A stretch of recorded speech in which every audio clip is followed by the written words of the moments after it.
best part of those movies is Lucy Liu, but at the end of the day, Lucy Liu deserved better. So, and I'm not saying this sarcastically. It's funny you say Seriously, that because fucking what's his name? Bill Murray's like, man, this bitch cannot fucking act.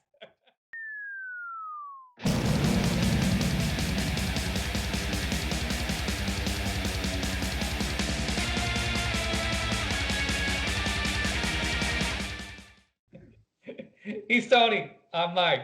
We're here to watch the world burn.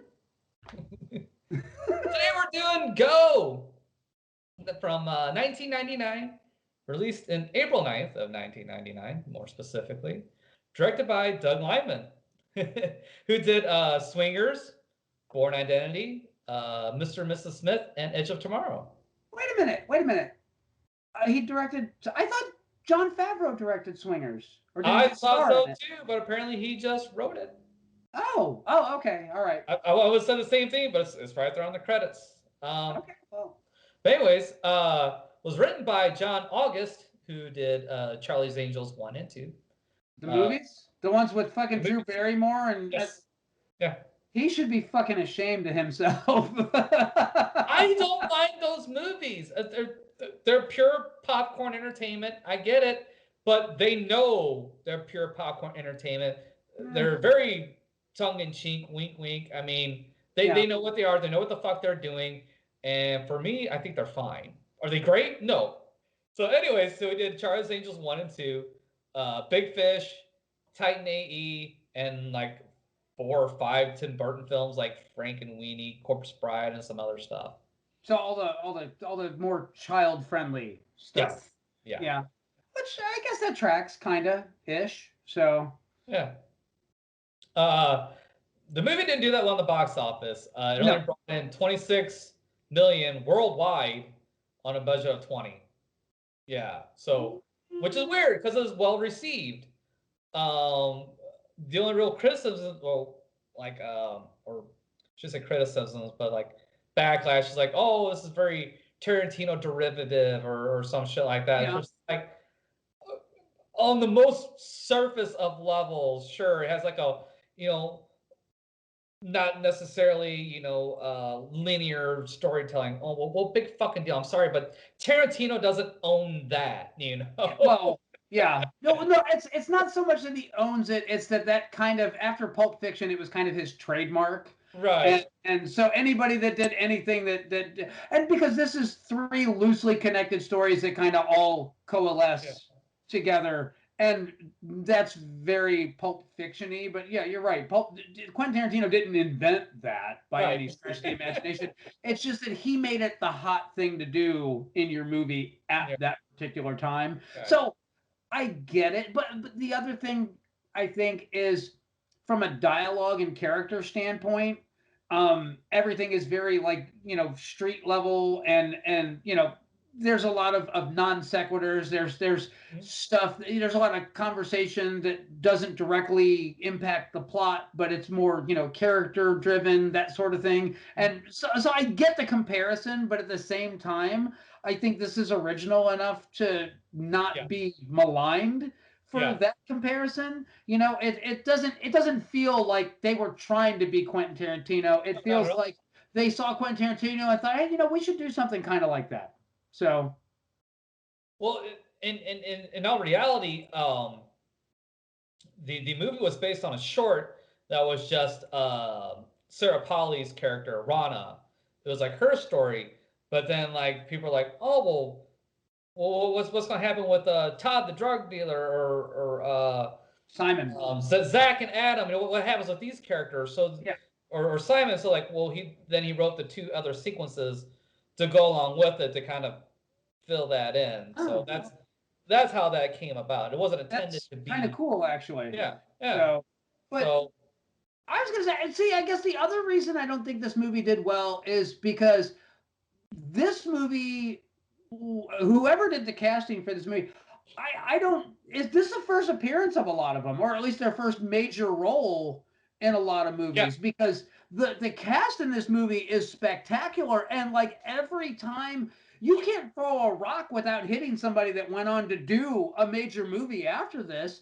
and it's chock full of talent, and they're all so damn young in this movie. Yeah. So that probably had something to do with the box office on this one. But at the same time, I do remember that this became one of those word of mouth movies that once it hit video, like Yeah. everybody was talking about, hey, have you seen this movie? It's called Go check it out. It's really good. You'll dig it. And so that's how I actually saw it originally, was, that 11:50 blockbuster run, Yeah. getting in there before midnight, before they closed, and checking this out.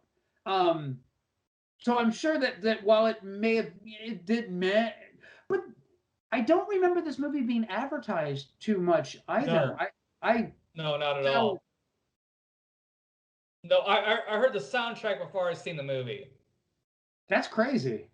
Yeah. So, Yeah, because No Doubt had a minor hit off of it.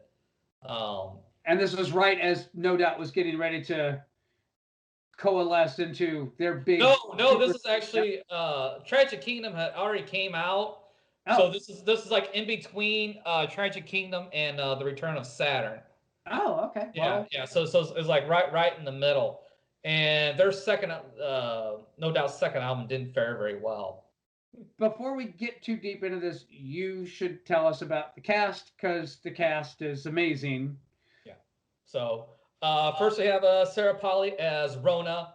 Um, and she's kind of, well, one of the main focal points of the movie. Uh, for me, the only other thing I really remember her from is Dawn of the Dead, which is a fantastic movie and a great Yeah, remake. yeah, and she's absolutely stellar in that movie. She's a really talented actress, but you know, she's just pretty enough, but she's not. You have to be careful with how you cast her. You can't put her in a role that you would put someone like Charlize Theron, who is roughly the same age, I guess, as Sarah Polley.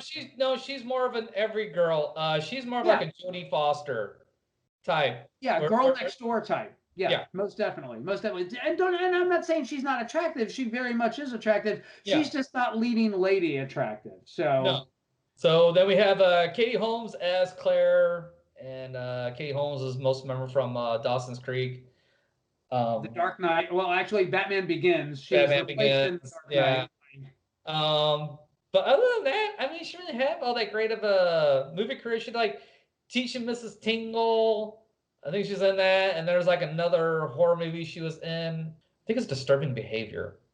Something No, like that. Yeah, yeah. that doesn't matter. Katie Holmes is she's very recognizable. Yeah. She's And but yeah, she's ultimately she's her career, it could have been a lot better than it was. But well, I don't know why. I she's mean, not that great of an actress, to be honest with you. I mean, she's okay. no, She's not good. is. I think Sarah Polley's a better actress. Sarah Polley is a better actress. I was gonna say Katie Holmes in the right role is perfect, but in the wrong role she sticks out like a sore thumb. Yeah. She's very much like George Clooney in that regard. George Clooney Yeah. in the right role he's flawless, and in the wrong role he's like, what the? Who thought this was a good idea? And that's Katie Holmes as well. So. So, and then we have Timmy Olyphant. Or And Timothy Oliphant is great in fucking everything. Just about, Everything. yeah. Timothy Oliphant is phenomenal and way underappreciated. Period! Exclamation point. I even liked his shitty Hitman movie. I still watch that regularly. It's great. Tim, you're great. You're great, Timothy Oliphant. You're fucking awesome. And funny enough, this role, his character in this role, it's a tightrope walk. It takes a lot of talent to pull off this kind of a character, because he's kind of despicable, but he's also got to come off as likable, and he pulls that off. And he looks like he's maybe 21 in this movie. Yeah, it looks If very that. young. It looks very young. So And he's perfectly cast here. I mean, he's got that. He can pull off an intensity yeah, that most people can't do, and he can turn it on and off like that. and more importantly, he can go from being a bumbling real estate agent to being a really cautious suburban drug dealer. And at no point do you go, I don't buy him in this role. I completely buy him in this role. He comes off like a complete suburban dirtbag, but a likable suburban dirtbag. So, anyways, Timmy Oliphant as Todd. Gone in 60 Seconds, The Girl Next Door, Deadwood, The Crazies, Justified, Santa Carla Diet. and most recently some Disney property that we're not going to mention. Um, You're welcome. So next we have Jay Moore as Zach. Jay Moore, he actually has a very long career, but the most stuff that I know him from was Suicide Kings Yeah. and a spoof movie called Mafia. Um, I remember he had a short-lived TV show called Action where he was a agent, and he was like a real sly. But you should remember him from Jerry Maguire because he is who fired Jerry Maguire. He should have been bigger than he was, and I think they tried to make him bigger. I just don't think he ever got the right property Yeah. because there was a lot of traction with him after Jerry Maguire landed, and they were trying to catapult him into leading man status with that. It just never took. Yeah. He did get to marry Nikki Cox though, That's so he was doing okay. yeah, he's doing fine. Scott Wolf as Adam. He's most notable from the TV show Party of Five. And then there's the TV show he did, Night Shift, which I haven't seen, but he had a long run on. Yeah. And most recently, Nancy Drew TV show. It's for the tweens or the Twilight crowd or whatever. So he's playing someone's dad. Probably. Probably. So, anyways, William Fichtner as Officer Burke. I'm gonna let you take this because you're a huge God, William. I dearly love William Fichtner. Everybody recognizes him. He is the epitome of that guy from that thing. That is William Fichtner. He's in fucking everything. He was in Ghost. He was in Black Hawk Down. He was in Drowning Mona, which I dearly love. But every character is something unique and different. He's not just oh, he's that guy you cast if you want this type. No, William Fichtner is great in everything, and he can go from Wall Street executive to a homeless person, and you buy him completely in everything that he does. And so, William Fichtner, you and Timothy Oliphant need to get together and make the ultimate star-making household name vehicle for the two of you. It'll be amazing. All right, so moving on, just going two more. Yep. Russell will be here all fucking day. Desmond Askew as Simon, and Tay Diggs as Marcus.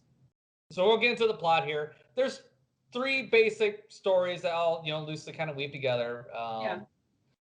And we're not going to dig super deep into it and like hit every flipping bullet point on it. So just watch. It's a good movie.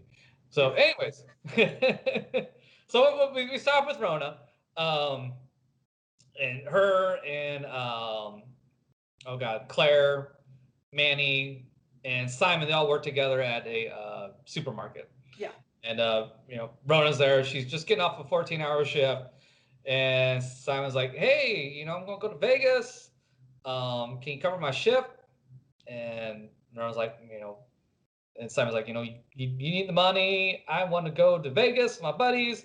Everybody wins. Rona's gonna get evicted, so she definitely. Yeah, I was gonna say that's kind of a big plot point is that Rona is short on rent and she's about to lose her humble abode. So so she agrees. So anyway, she's up there checking people out, and that's when Adam and Zach show up here, and they're looking for Simon because he's like their drug dealer or whatever. At least that's how it's presented. And well, Simon's not here; he's gone. It's like, well, shit, we're trying to score some drugs, and they talk Rona into helping them out.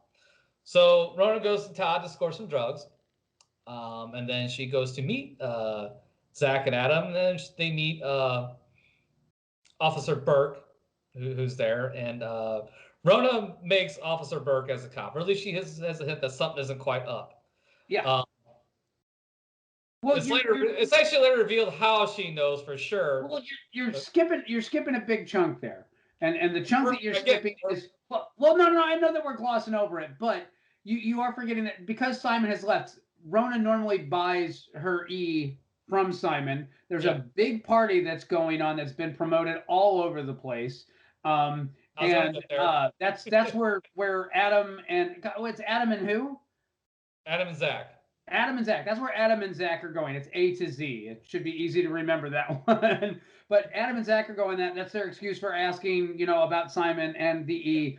And because Rona is short on rent money, she decides that she's going to try and basically go around Simon, who's gone, to see Todd, who is Simon's supplier.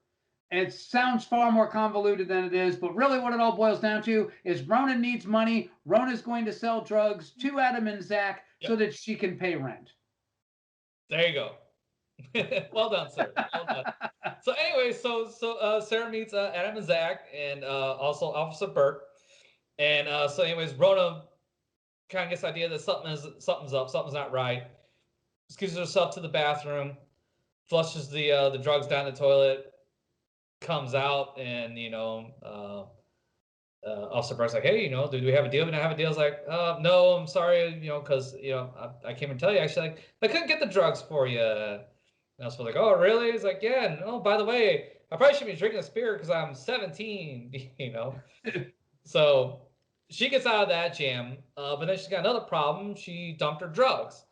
So she goes back to the supermarket and gets a bunch of like over-the-counter drugs and finds the closest approximation she could get to dump back in the bottle and then give back to Todd. Todd reluctantly takes back the drugs and gives her money back, minus $50 for the inconvenience fee, the favor.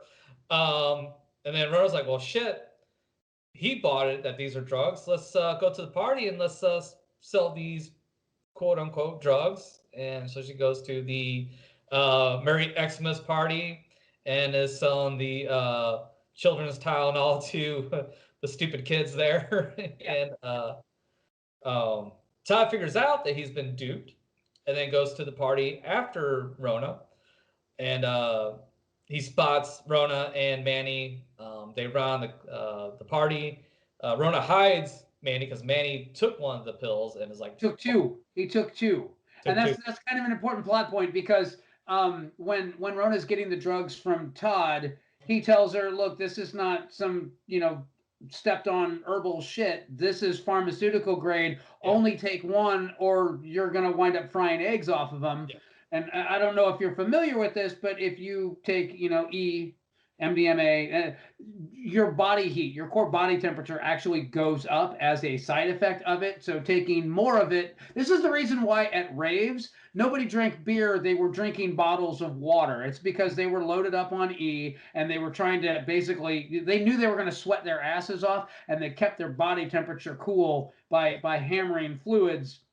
So this comes into play. It's an important plot point, but also a safety tip. So where were we? Oh yeah, so Rona hides Manny so she can take off, get the car, and come back. Well, Todd catches up to her in the parking lot and confronts her and whips out his guns and get ready. At least you think to shoot her. So as Rona's backing up to get away from Todd, she gets hit by a screaming yellow Miata that ends up dumping her into the ditch and then takes off. And Todd's like just stunned, like, what the fuck just happened? Well, she's in the ditch, so problem solved right now. So that's the end of Rona's story for now. Well, there's a couple of little things. The other reason that Todd knows that Rona is at the party is he goes there. He's trying to figure out. He doesn't know if she's there or not. He's got the flyer, and he runs into some kids outside the party waiting to get in, and they are quoting exactly what he had said to Rona earlier. And it's a really clever way that it's handled, that let him know that, yeah, she's there. She's duping these idiots, basically selling it the way that I sold it to her. So kudos to the screenplay. Well, actually, he knows how he knows she's there because Rona left Claire there at Todd's place as collateral. Yeah. So she would have to come back. Of course, at this point, Sherry came back and left, but that's how he actually knew she was going there. So I'm gonna let you tell Simon's story. Well, of course you would, because Simon's story is like the most convoluted Well, then I mean, fine. I'll tell essentially, fucking Simon's no, story. no, So no, no. anyway, I'm okay with so that. Simon But like, asks Rona, "Hey, can you cover my shift?" Of course, Rona agrees to take the shift. So next thing you know, Simon's in the trunk of a fucking car, like you're like, "What the fuck's going on?" And same as him, he's like fucking banging on the thing. Car stops, and the trunk comes open. And it's his buddies. You're like, "Hey, you fucking passed out last night before we even left fucking L.A." So we just toss you under to be fucking dicks. So, and anyways, they end up in Vegas, and they're at the hotel. They hit the buffet, and a couple of the buddies eat the shrimp, which what's his name strongly warns against. Jay Marcus like, Diggs. don't eat that shit. I ain't done that shit. Don't do it. You're gonna regret it. They do it anyway. So later they get back to the room, and of course the two dudes that ate the fucking shrimp are like fucking sick to their fucking stomachs, coming out both ends. So at this point, it just leaves Marcus and Simon to go out for the night. So they go hit the casino floor. Marcus is doing well, but Simon comes up like, "Hey, dude, I need some money." He's like, "You lost your money, right? I've only been out for like 10, 15 minutes." Like, well, I was at $100 table. I didn't understand the game. Well, I understand it now. I got this shit. I can beat it. Lend me some money. And then Mark's like, "Well, give me your wallet." So he gives him Marcus's wallet. It's like, come back in an hour. Just Yeah. do something else. Come back in an hour. Basically to keep Simon from blowing all his fucking money while he's there. Yeah. So, but Simon is Simon. And if you haven't gathered already, Simon is a part-time drug dealer, and general mischief maker, or one who finds mischief to get into. So he crashes a wedding party. Yeah. And while he's there, he finds these two bridesmaids. They end up going back to their hotel room. While they're there, they get high, and as they're getting high, one of the bridesmaids has to stuff her nose with tissue, or she can't hold it. It just comes on her nose. So naturally, as she's trying to light her pipe to get a hit, the tissue catches on fire. And she's like, a freak out, ah. So she gets the tissues out. They stop it out, and so they're high. And then Simon seduces them. So he's getting it on. As they're getting it on, the curtains catch on fire, and therefore the room catches on fire. So everybody freaks the fuck out. Simon bails out. As he's coming out of the elevator, he runs into Marcus. Yeah. And they're like, we need to get out of here. So they run out the door. As they're going out the door, Marcus gets mistaken as a valet. So this dude tosses him the keys and a tip. Very nice of him. Here, park it. Here's some tip. And they look, it's a fucking Ferrari. And Marcus is like, oh, it's on. Let's go. So they hop in the Ferrari. They take off. They cruise to the Crazy Horse, which early in the movie, Todd. yeah, Todd tells them what club to go to. So they go to the Crazy Horse, and before they go in, Marcus is like, "You can order anything you want, just don't order the champagne. If you order the champagne, that's code for I want a private dance in the fucking back. That shit costs a lot of money. You don't have a lot of fucking money. Don't do it. So what's the thing you don't do? Don't order the fucking champagne. So what's the first thing to do within the first 5 minutes? I want your finest bottle of champagne." So Simon and Marcus end up going in the back. Well, remember this too, that it's actually he had borrowed Todd's credit card, Yes. and they were supposed to use that so that they could Get get a hotel room. reservation at the hotel, and that was all they were supposed to use it for. But Simon, being kind of an idiot, he decided that that's the credit card that he's going to use to get their dance in the champagne room. Yes. So Yes, and that is important. So so they get their dance in the champagne room. Of course, Simon gets one rule: don't touch the girls. They can touch you. You can't touch them. It's your one and only rule. And Simon can't follow a single rule because he touches the girls. They're like, hands, hands, hands. The bouncer comes in, and they get into the scuffle. And then Simon whips out a gun, which he finds in the Ferrari on the way to the Crazy Horse. So the gun well, not only did he find the gun in the Ferrari, it was very apparent that A, he had never handled a gun before, and B, he knew nothing about guns. Yes, and yes. they make that like really clear. Very clear. Yes, so he comes this close really to funny. shoot his own face off multiple times. So yeah. So anyways, he gets the gun out. He shoots the bouncer. They get the fuck out of Dodge. Get back to the hotels. Like they get the other two guys. Like, hey, hurry up! We gotta get the fuck out of here. Well, since they have the credit card, they track that information because they also have connections within Vegas. They're a strip club, so they have multiple connections. So they find out they're just staying at the Riviera. They call into the room, and Breckenmeyer, who's also an idiot, is like, "Yeah, we're at room 606 or whatever fuck room they're in." So they know what room they're at. So as they're packing up, the bouncers are knocking on the door. Room service. No, full not room service. So they have to bribe the little kid next door who they insulted earlier in the movie. So they pay him $100 to let him in the room. So they escape. They pile into their car. They get ready to take off. Well, they get uh, the bouncers catch up to them in the parking garage. So they have to, Simon's driving, which I guess kind of lucky for them. Simon's driving because Simon drives like a straight fucking lunatic. They managed to get away for a time.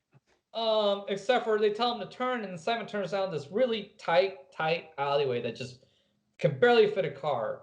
And with Simon being an idiot, he ends up wedging the car, Austin Powers style, where you can't back in and out. You're stuck. You're in there. You're fucked.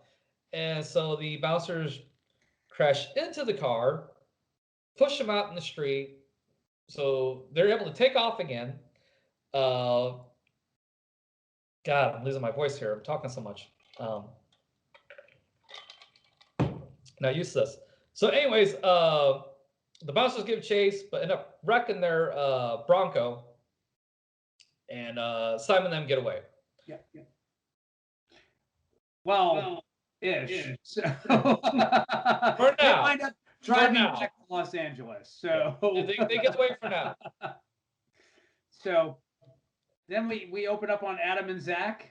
Yeah, and for me, this is probably one of my favorite sequences because this is the funniest. Oh, it is definitely the funniest. It's the one with the best payoff. Yeah. And on top of all that, all the actors in this sequence are phenomenal. But we kick off, and they got busted buying drugs. And so rather than them standing, going to court, facing the charges, all that, because you find out that they're both TV actors, they're both on a TV show, and they play cops. And which this is literally like a career ruining moment for both of them. So they agree that they're going to work for the cops, and in exchange for them, helping the cops track down a real drug dealer, that they are going to, basically have all the charges dropped against them for their assistance. So they go to the grocery store, and we find ourselves back at the beginning of the film, and they meet Rona, and they're asking about Simon, and Rona agrees to do the drug deal, get them the ecstasy because they're going to the Christmas party, blah, blah, blah. We get to basically relive Rona's story where she shows up at the house, and it turns out that Adam, is it Adam or Zach that tells her to go? He basically clues her in. I can't remember which one's which. So I think he's Zach. I think Jay Moore is Zach. Okay, well, any way you want to cut it, what it really boils down to is you discover that Rona is not a Jedi. She does not have some powerful mind reading, super. Oh no, something's, the 5-0 is here. I should bail. What happened was that Zach had, mouthed go to her before she went into the bathroom and dumped all the pills. So yeah, she was given the heads up because he's cool like that. And he also realizes that she's not a drug dealer. She's a 17-year-old kid. And the only reason she's doing this is because, she needs the money. Yeah. She works at a shitty grocery store, da da da da da. Anyway, so we cut immediately to a surprise bit where you see William Fichtner. He's putting him in cuffs, and you're thinking, oh, well, he's arresting him because he saw Zach, tell her to get out. No, that's not what happened at all. What's happening is he is basically critiquing their artistic interpretation of police procedure. Yeah. He is letting them know that this is the proper way you handcuff a suspect, and no cop show ever gets it right. You have to turn the wrist, otherwise, their other arm is free to move around. So it's very clever. It's funny. It's well edited.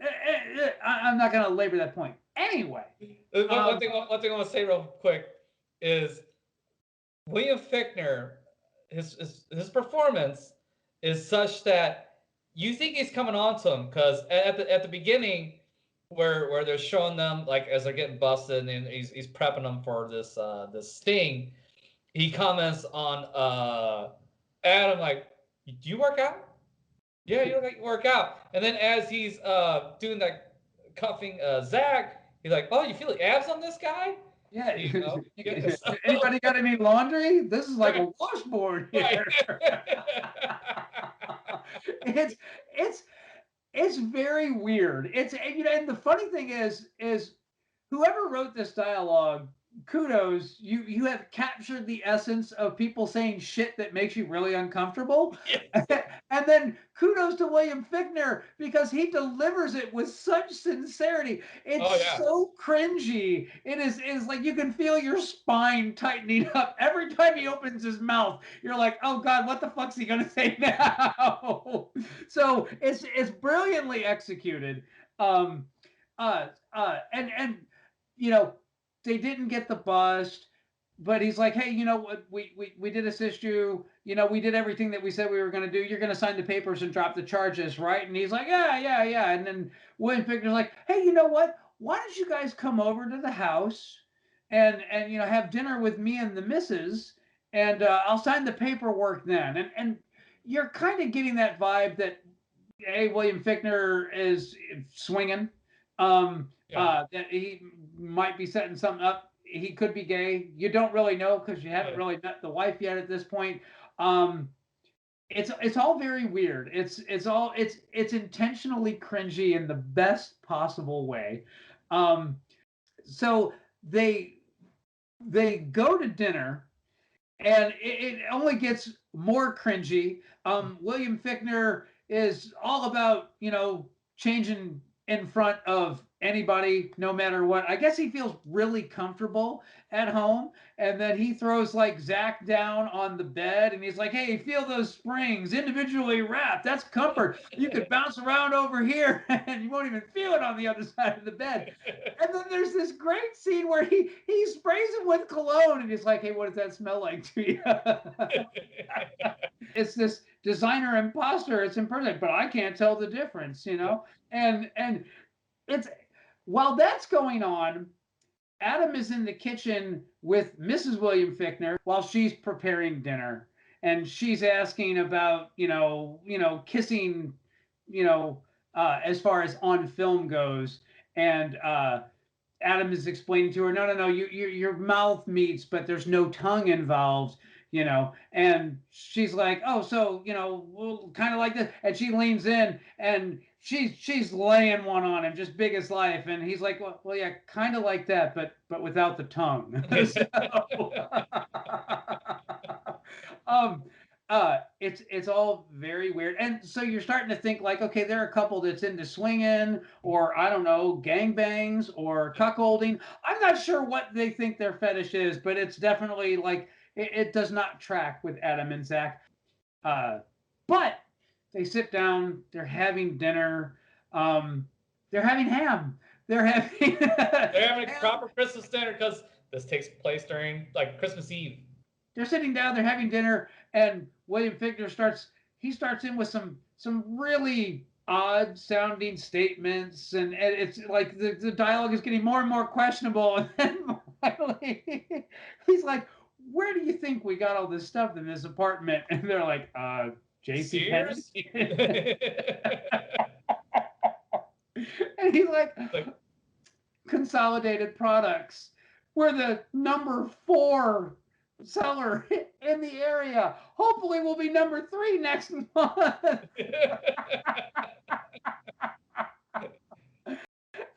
They're not allowed to pursue police officers as they work, and you find out that his wife works for the police department as well. So they have to go fishing with other industries.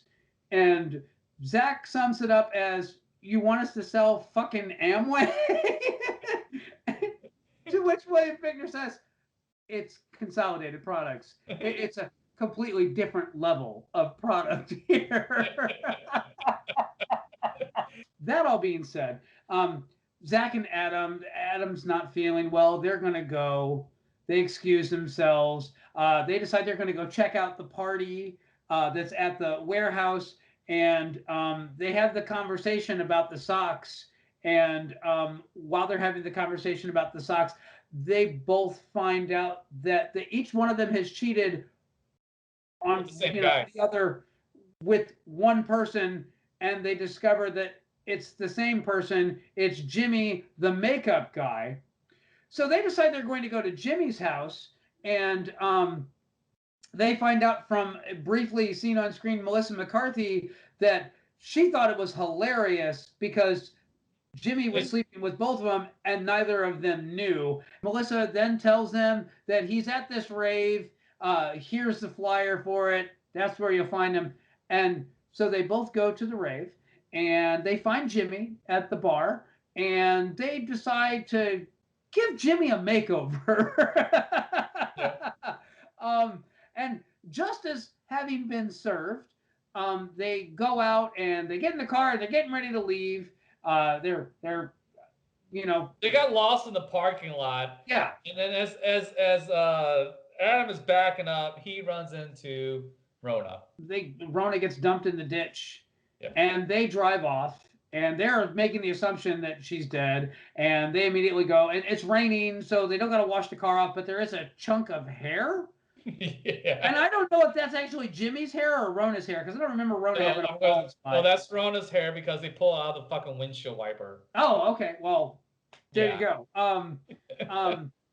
And they also realize that Adam, who had been wired to record the drug deal, still has the microphone attached to his balls. And their whole conversation, while no one might have been listening to it, it may have been recorded. So they decide they're going to have to go back and they're going to have to find out what's going on with Rona, find out if she's dead or not. So they go back, they find Rona. They discover that she's not dead. And they're going to finish her off, but then I don't remember. Well, Zach. So Zach holds the club. Yeah. That you used to for your steering wheel. But then it's like, no, I can't do it. So they put on the hood of some random BMW, smack it, and the alarm goes off. So it attracts the crowd. So people find like, oh my god, somebody beat up Kelly. Who's selling, because that's the cover name she gave as she was selling the drugs. Yeah. So they call for help. And so they're like, well, we did as best we could, given the situation. Yeah. So that's the end of their story. And then you kind of have like the whole wrap up. Everything wraps up. Well, we get to wrap up with Claire because Claire runs into Todd. Mm-hmm. And it's after a party, and she has lost track of Rona and whatever Mitchell, whatever his name is. Yeah. I was actually going to leave. Oh, leave that for. We'll leave it there. We'll leave that. Wow. We didn't spoil a movie. Yeah. I don't know how to feel about this. Yeah. So here's the good thing, guys, is that there's a whole wrap up thing. So all the little loose ends will be wrapped in 5-10 minutes at the end of the movie, and it's very satisfying. And actually, there's a bunch of other stuff that we had completely left out too. We didn't give every single detail for once, because if we did, I'd be editing 2 hours worth of footage. I don't feel like doing that. So there's that. So I love this movie. It's a fun trip back in time to 1990, 2000s. Yeah, I will say they got the rave scene dead on. It's not overly glossy. It's not overly glamorous. Yeah. It's in a shithole warehouse in the middle of nowhere that just happened to have a lot of parking, and it's very thrown together. And that's that. You nailed it. You got a bunch of teenage kids working a fucking shit job that they don't give a fuck about. They captured the time period dead on. Yeah. They really did. I mean, they got the fashion right, they got the music right, they got the piece of shit car right. Yeah. That's another thing that I appreciate about this. A Mazda Miata, which is not a terribly expensive car, but it was most definitely a lifestyle car. at that point. It's Yeah. not terribly practical because it doesn't have a big trunk, it doesn't have a back seat. The only people that would buy a car like that are people that had another car. Yeah. And Rona and her friends are driving a piece of shit. It's a Datsun, I don't and know what it is. I'm pretty sure it's a Datsun. I want to say it's like a 200, not a Uh, 240. It's not one of the cool ones. It's one of the crappy beater ones that were just Econo boxes, and it's a rusted out, beat up, multicolored piece of shit. They nailed it. And then Simon and his buddies, they're in a Buick Riv. I want to say it's the yeah, one with yeah, the curved glass, and I want to say it's a '73. And again, while that's a collector's vehicle now, back then it was just a beater that yeah, was a land barge that you could throw 10 of your closest friends in the back seat and drive around yep, to figure out where the party was on a Saturday. So yeah, they totally nailed that aspect of it. Um, they also didn't overly glamorize anything no, either. not And at I all. appreciate that fact because, being a drug lord, selling E to the teenagers, you're not Scarface. Uh, You're not burying your face in a hubcap full of cocaine with security camera. No, you're living in a shitty apartment with a bunch of boxes behind you. You don't got any furniture. You got a kick-ass TV and sound system yes, because you when do. you do, that's important. But furniture, eh, Yeah, we'll get that. We'll worry about that shit later. But at the same time, they also didn't make like any of the criminal element in this overly aggressive. They're no, not super cool. They're not super edgy. They're not decked out in leather and Armani suits. Timothy Olyphant doesn't wear a shirt through that whole scene, yeah, and I also appreciate the precaution that he took because he didn't know Rona. yeah, And so, when she comes in and she asks him for something, he's familiar enough with the law to know, hey, you know what? That's the exact amount where this goes from intent to distribute, goes to trafficking, yeah. and fuck you, prove to me you're not a cop. So it's a For brilliant, wearing a wire, yeah, yeah, really. and it's very smart. Um, I will say this, and here's my only critique of the film. Mhm. If you've never seen this film before, it's gonna fry your brain. It's really solid. It's a really great movie. But if you've seen it before, it loses something in the rewatchability. The comedy holds up. The jokes are still funny. There's the whole there's the whole conversation about the contact lens, and that's all I'm going to say.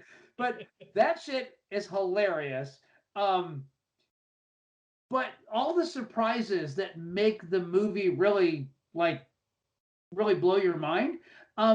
Once they're gone, it's kind of got that Sixth Sense sort of thing. Like, yeah, it's still fun, it's still entertaining, the performances are still great, but the sting of the movie is lost after that first viewing. So if you've never seen this before, by all means, watch this film. It's great. The performances are wonderful. It's well written. It's well paced. It's well directed. It's got everything going for it in space.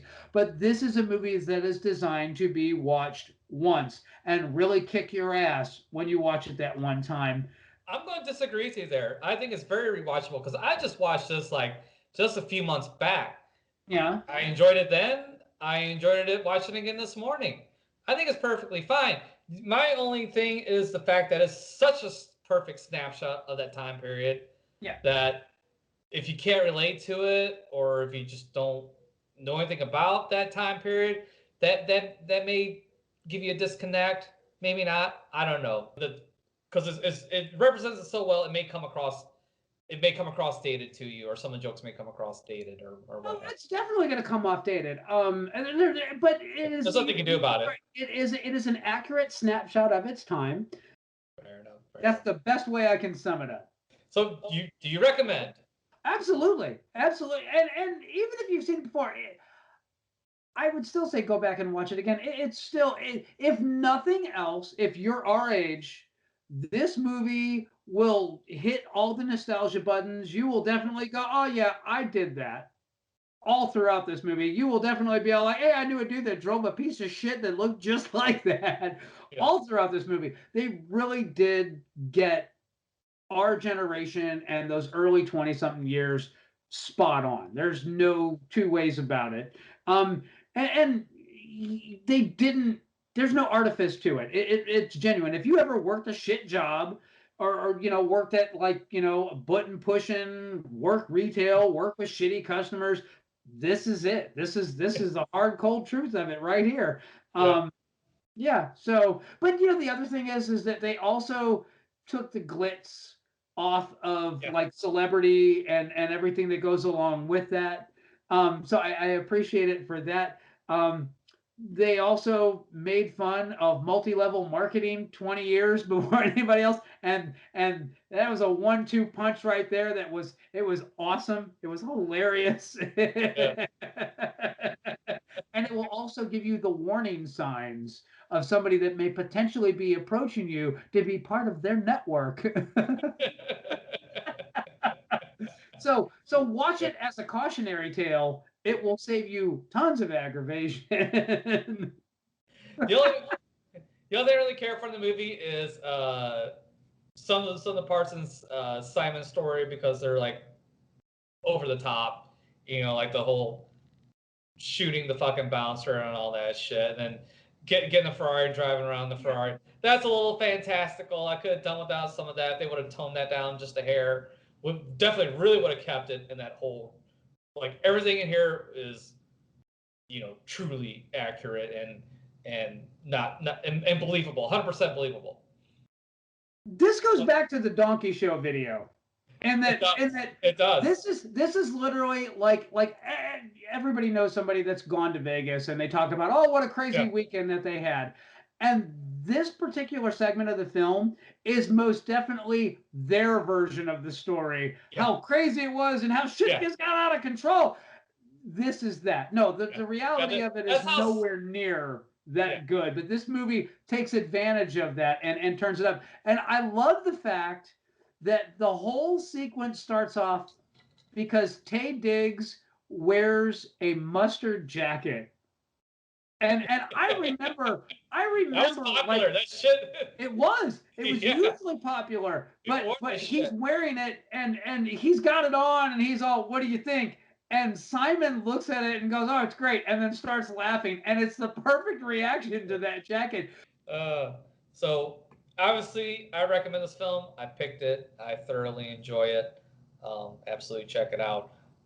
Is there other movies like this? Like what movies that are kind of same vein, this area that you recommend or can think of? From the Tarantino-esque perspective of it, 2 Days in the Valley, I think is a movie that again, like this, you can definitely see where it was derived a bit from Tarantino, but and it plays with time and it's got the multiple stories that all come together. 2 Days in the Valley also has Charlize Theron's first role. Okay. And her very pretty boobies. But it's got James Spader in it. It's got it's got Charlize Theron. It's got Jeff Daniels, and it's got Danny Aiello. So the cast is amazing. It's a ton of fun. It's got some great crime drama. It's got some really funny moments in it. And it's one of those movies that I don't think got its due. I think it got lost in that wash of, oh, it's a Tarantino knockoff. No, it's better than that. As far as other movies go, Way of the Gun. If Taye Diggs is in that, he's great. It's a phenomenal movie. Wait, isn't Ryan Felipe in that one? Yeah, Ryan Felipe and Benicio del Toro. Yes, Benicio del Toro is in that. Hitman.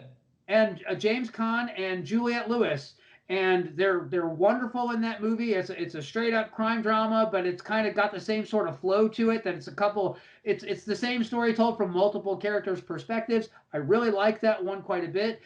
You also get to see Sarah Silverman get punched in the face. Oh shit! That's probably worth watching just for that. Those are the two that I would say if you watch this and you like this, definitely check those two out if you haven't seen them before. What about you? What recommendations you got? I'm blanking right now. I can't think of it top of my head. So sorry, guys, got nothing for you this time. Other than that, wait, the entire movie catalog of Timothy Olyphant. Just go watch it. I'd say watch the entire movie catalog of William Fichtner, but it's going to take you 10 years. So. It will. Yeah. Speaking of Timothy Olyphant, I will recommend The Crazies is a very good and very underrated horror movie that he's in. And then also that came around this era was The Girl Next Door, Timmy Elephant, where he plays kind of the same character, except for he's like a porn guy. Suicide Dawn of the Kings. Dead. For Sir, probably, like we mentioned earlier, Dawn of the Dead. Watch Dawn of the Dead. Yeah, Dawn of the Dead. Well, I was going to say Suicide Kings. If you have not seen Suicide Kings, most definitely check that one out. And again, crime drama told from multiple perspectives. It's not light and fun and airy. It's very dark, but it's very entertaining, and it's got some really funny moments and some really dark moments.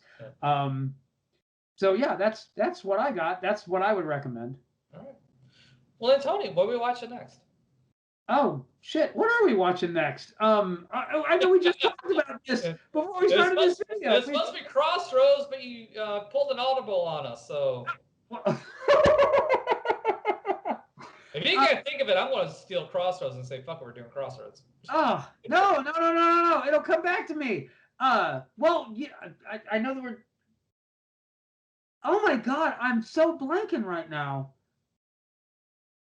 Oh my god, you know what? Just ask me what we're watching next. Do you remember what it is now? I'm good. Okay. So Tony, what are we watching next? Next, we are watching Ralph Macchio and Jamie Gertz in Crossroads. Yes.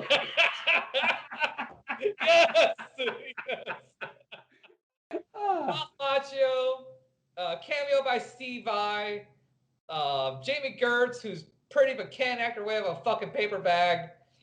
I like Jamie Gertz in this movie, so we're not going to get too deep into this one. So we will catch you next time on Tony Forgets Everything and Mike Watches the World Burn. We'll see you guys next time.